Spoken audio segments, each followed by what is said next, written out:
Hey, welcome back to Hacking SEO. Just one question that I usually get from website owners is, why do I have a D score on GTmetrix for my website, and how do I get it to an A score? Now, it's important to understand that the key to SEO, first and foremost, is building a thoughtfully designed and developed website with the right content, the content that delivers to the right audience. The problem is, even with a dream state website, you may be scoring relatively low on benchmark tests, and there are a lot of tests to Google PageSpeed Insights, Pingdom, Uptrends, Cloudflare. You really can just name your poison. But for today's lesson, we're just going to dive into GTmetrix because it's such a household name. Practically every business owner that has a website, they really know it, and even if they have limited technical experience about it. So I'm kind of really just trying to appeal to the everyday Jack and Jill here. So let's try and get that A, okay? Number one is WP Rocket. This is one of my favorite plugins, hands down. And the simple terms of it is really just WP Rocket compresses your website pages into smaller compressed files that your web visitors load instead of the standard page itself. This automatically happens behind the scenes. So all you have to do is really just kind of fine tune the settings to match your needs, and then it's ready to go. I suggest going with CSS and JavaScript, minification and lazy load images, WebP caching, Cloudflare CDN integration too. It comes with a whole lot of bells and whistles, but just be careful when you are combining CSS and JavaScript files. It's a little feature in there because it definitely can break your website. It basically just combines all of your files, the JavaScript and CSS files, into easier digestible files, basically downloads from the server. Something that you really have to test out firstly, but for a complete list of my favorite settings that I'm going to use, just look in the comments below.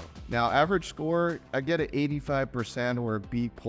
It's pretty good, but not quite there yet. Number two is going to be Nitropack CDN for WordPress, and this is my holy grail of caching plugins for WordPress. And honestly, it's one of the plugins that the SEO agencies really just don't want you to know about. But I'm giving away the secret sauce today. Nitropack is absolutely packed with the best performance features, including everything that WP Rocket offers, but it goes a step further, offering completely integrated content delivery network through its own CDN. And if a 95% score above is what you're aiming for here, put it to ludicrous mode with Cloudflare APO integration through your Nitropack dashboard.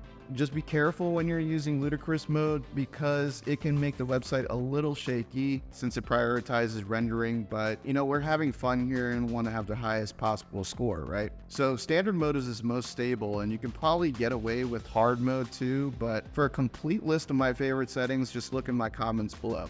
And the average score? It's 95% or A. But remember, check your website to make sure nothing breaks. Just don't blame me for that. Just make sure you test your website before anything happens. So when website owners ask me how do you get an A+ on GTmetrix, there are certain plugins that make it possible to achieve the impossible in just seconds. But they should ask themselves if this is just a band-aid fix or I'm really just getting my money's worth out of my website, right? If you're a business owner and your answer is I'm not sure, then maybe you should understand that SEO is more than just a score. It's deep diving into just performance and its content, trust building, quality brick and mortar to build a house that stands the test of the algorithm. So if you're looking for more than just a fancy score and really want to see real lead generation, sales, and knowing why you're winning, check out the links in my comments below for a free site audit with Direction.com and pull your website apart like warm bread and find out why the loaf ain't rising, if it's not. So that said, just check out my next video. We're going to deep dive into website security and its surprising effects on search engine rankings. So stick around.